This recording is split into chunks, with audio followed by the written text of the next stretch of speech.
TMZ is reporting that Wendy Williams was at the hospital last night, and when she was cleared, there was a welfare check. She'd gone through the ER. I saw her get into the ambulance. That video footage is on TMZ's website and all their socials. And so she was taken to the hospital, evaluated, and released. And so her niece apparently picked her up from the facility where she's being held hostage, I say, and they went for dinner. Well, the facility is saying that Wendy was checked out illegally, although it's been reported that they say she can go and come as she pleases. There's so much misinformation and disinformation about this case. So she and her niece were out to dinner, and the facility called and said basically that Wendy's been kidnapped by her niece. Wendy has family. If she is ill, if she has frontal lobe dementia, if she is ill, she has family. That's what I'm so confused about. She has a best friend who she's been best friends with for at least 40 years.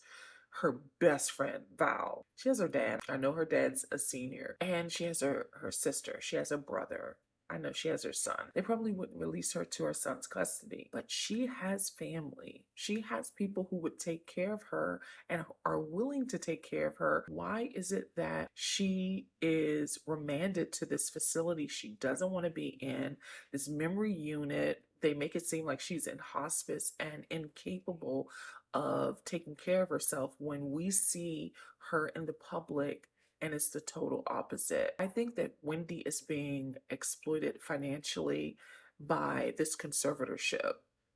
We see what we see. We hear what we hear, and they're trying to tell us that that's not what we see. It's so egregious that I think that the New York Attorney General, Tish James, needs to investigate this conservatorship program, this facility where she is, not just for Wendy's sake, but everyone there. Is there a lot of information we are not privy to? Of course, but that's because of the court. Because Wendy has always been vulnerable to divulging information about what she's going through, always. Since her radio days, she has divulged personal information, but she's being constricted, bound by this court mandate that seems to be harming her in so many ways.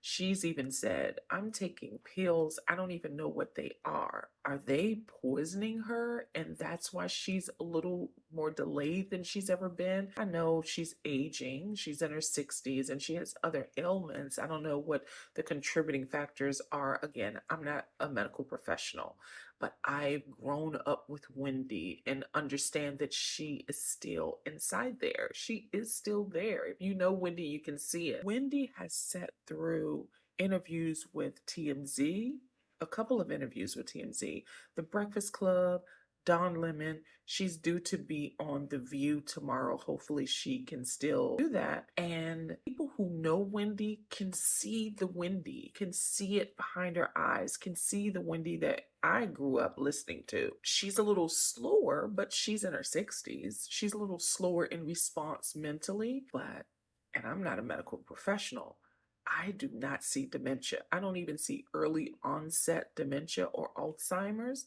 Again, I'm not a medical professional, but I know Wendy, and she seems very much like Wendy. And I just think that she's being financially exploited by these people when her family has no say.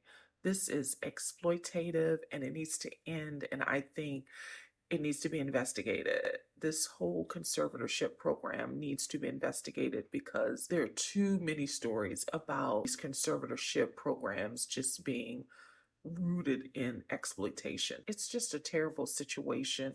She's going to be on The View tomorrow, so we'll see. So I think it needs to be investigated. I think Tish James needs to investigate and infiltrate this because her conservator has been sued before. Something's not right, and what I'm calling for right now is free Wendy.